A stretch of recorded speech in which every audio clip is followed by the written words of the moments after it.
بسم اللہ الرحمن الرحیم۔ شروع اللہ کے نام سے جو نہایت مہربان اور رحم کرنے والا ہے۔ ناظرین، قبر کی پہلی رات کا منظر کیسا ہوگا؟ یہ ایک ایسا سوال ہے جس کی تلاش میں ہر دوسرا شخص نظر آتا ہے۔ آج ہم اس سوال کا جواب آپ کے لیے اسلامی نقطہ نظر سے لے کر حاضر ہوئے ہیں۔ اس کے علاوہ آپ کو یہ بھی بتائیں گے کہ آخر قبر انسان کو کیسے پکارتی ہے۔ ناظرین، کہ یہ پکار انسان کو سنائی دیتی ہے۔ موت کے بعد میت کے ساتھ جو حالات پیش آتے ہیں انہیں احوال برزخ کہا جاتا ہے۔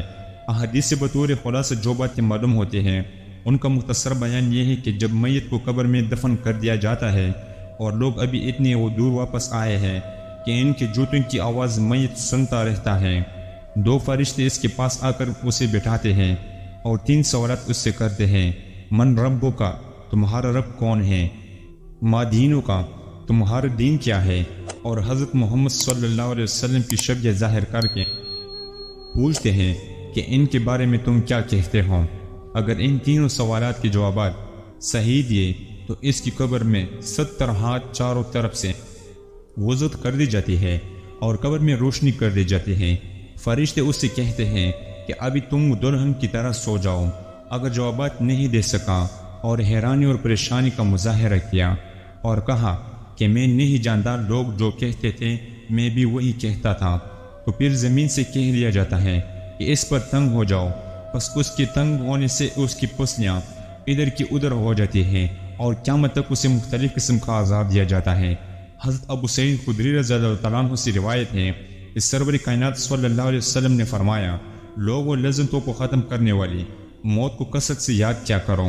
قبر ہر دن اپنے مردوں سے خطاب کرتے ہوئے اعلان کرتی ہے، میں غربت اور تنہائی کا گھر ہوں، مٹی اور کیڑوں کا گھر ہوں۔ جب مومن کو دفن کیا جاتا ہے تو قبر اسے مرحبا کہتے ہوئے خوشخبری سناتی ہے کہ میرے پشت پر چلنے والوں میں تو بڑا محبوب تھا، آج میں تیرے ہو گئی اور تو میری طرف آ گیا، تو اب میرے احسان کو دیکھ لے گا۔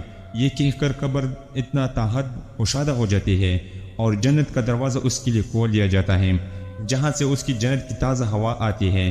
حضرت ابو ہریرہ رضی اللہ تعالیٰ عنہ کا بیان ہے کہ رسول اللہ صلی اللہ علیہ وسلم ایک جنازے میں شریک ہوئے، پھر فرمایا میں بھی آپ صلی اللہ علیہ وسلم کے ہمراہ تھا۔ آپ صلی اللہ علیہ وسلم ایک قبر کے پاس بیٹھ گئے اور فرمایا، یہ قبر ہر دن بآواز بلند کہتی ہے، اے آدم کی اولاد، تو کیوں مجھے بھول گیا؟ کیا تجھے یہ معلوم نہیں کہ میں تنہائی کا گھر، غربت کا گھر، وحشت کا گھر، کیڑوں مکوڑوں کا گھر ہوں؟ میں بہت تنگ گھر ہوں، مگر اللہ جس کے لیے کشادگی کا حکم فرمائے گا اس کے لیے کشادہ ہو جاؤں گی۔ اس کے بعد آپ صلی اللہ علیہ وسلم نے فرمایا، اے قبر، تو یا جنت کا چمن ہے یا پھر آگ کا ایک تنور۔ حضرت ابو حجاج رضی اللہ تعالیٰ عنہ سے روایت ہے کہ رحمت عالم صلی اللہ علیہ وسلم نے فرمایا، مردہ جب قبر میں رکھا جاتا ہے تو قبر اس کو کہتی ہے کہ اے ابن آدم، تو ہلاک ہوا، تجھے کس چیز نے مجھ سے میری تنہائی اور تنگی اور میرا غم یاد نہیں رہا؟ اس کے بعد قبر اس کو جکڑ دیتی ہے، جس کے بعد اس کی پسلیوں کی ہڈیاں ایک دوسرے میں پیوست ہو جاتی ہیں، جبکہ نیک بندے کے لیے قبر کشادہ کر دی جاتی ہے اور اس کی دائیں ایک کھڑکی کھول دی جاتی ہے جہاں سے اس کو جنت کی ہوا آتی ہے۔ اللہ پاک ہم سب کو قبر کے عذاب سے بچائے اور ہم کو نیک اعمال کرنے کی توفیق عطا فرمائے۔ اللہ تعالی ہم سب کو عذاب قبر سے بچائے، آمین یا رب العالمین۔ ناظرین، اگر ویڈیو اچھی لگی ہو تو چینل کو سبسکرائب کریں اور ساتھ میں بیل آئیکن دبائیں تاکہ ہماری ہر نئی آنے والی ویڈیو کا اپڈیٹ آپ کو ملتا رہے۔ شکریہ۔